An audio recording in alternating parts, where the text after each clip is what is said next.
अन्यथा 22 डिसेंबर 2025 रोजी कर्जत तहसील कार्यालयाच्या समोर हे आदिवासी पारधी समाजाचे कुटुंब अशोक पवार आणि त्यांचे सर्व मुलं मुली हे सर्व त्यांचे नातेवाईक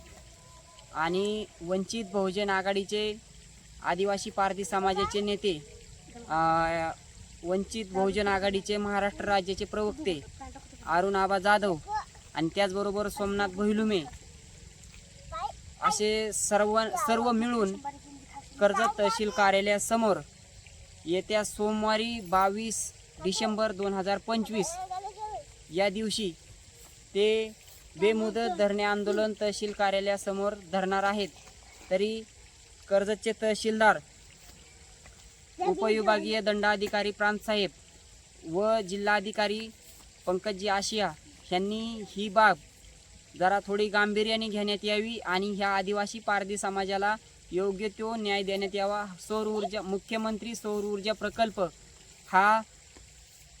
वेगळ्या ठिकाणी वेगळ्या गट क्रमांक दुसऱ्या गटात वळवण्यात यावा व ही जमीन आदिवासी पारधी समाजाची जमीन ही हाय्याच ठिकाणी आदिवासी समाजाला ती उपभोगण्यासाठी ठेवण्यात यावी व त्यांना ती अतिक्रमण नियमित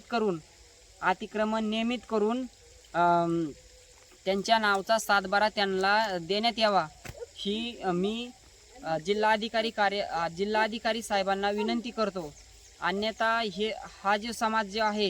ह्यो पूर्वीपार भटकणारा समाज आहे, तो कुठंतरी मुख्य प्रवाहात येण्यासाठी धडपडत आहे आणि त्यांच्यावरती चोरीचा अजून गुन्हेगारीचा जो कलंक लागलेला आहे तो पुसण्याच्या मार्गामध्ये तो समाज आहे. असं त्यांच्यावरती असा कुठलाही अन्याय न होता महाराष्ट्र शासनाने किंवा महाराष्ट्र राज्य सरकारने या आदिवासी पारधी समाजावरही कोणताही अन्याय करू नये.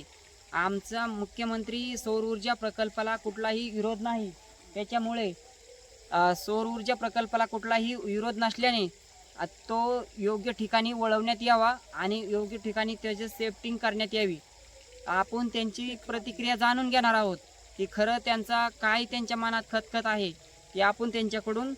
जाणून घेणार आहोत. अशोक पवार आहेत, त्यांच्या मुली आहेत, त्यांच्या पत्नी पण आहेत आणि त्यांच्या ती स्वतः शेतीमध्ये मला बोलावून घेऊन त्यांनी सगळी परिस्थिती मी जाणून घेतलेली आहेत.